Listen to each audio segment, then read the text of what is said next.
Слава на Отецот и Синот. Река од верници ги преплавија многобројните црковни храмови во Охрид, балканскиот Ерусалим, кој оваа година величенствено го дочека Христовото воскресение. Точно на полнок со домакините, јајца кршеа и туристите кои овој викенд гостуваат во туристичкиот центар. Со желби за добро здравје и среќа, лошите работи да останат зад нас, граѓаните ја дочекаа радосната вест.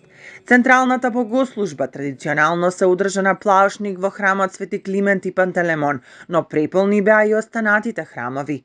Прво здравје, среќа и поубав живот во нашата држава.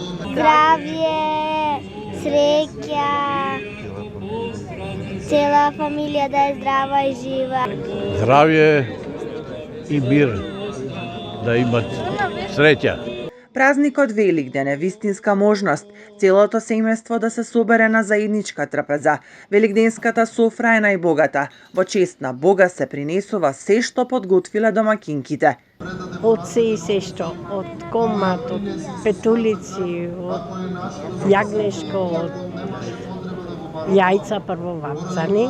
Какви се обичаите утре? Утре се знае фамилиарни, се собираме сите, ручекот ни е во склоп на семејството. Бидејќи Великден е семеен празник, исполнетоста на сместувачките капацитети е 50%. Од хотелскиот сектор велат дека периодов, иако има пад во гостувањата, сезоната очекуваат да биде одлична. Гости моментално се грци и евреи кои што се редовни наши гости со чартер летови кои што доаѓаат, значи не само за Великден, туку се тука во текот на целата 2025. Стартот беше многу ветувачки, еве сега има пад, остануваат планирањата и планираните ноќевања за сезоната. Искрено се надевам дека ќе нема некои големи изненадувања, па да треба да се мислиме и за таа сезона.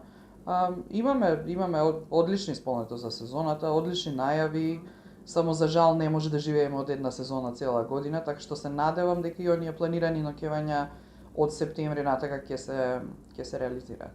Според најавите, бројот на туристи ќе биде далеку поголем за 1 мај.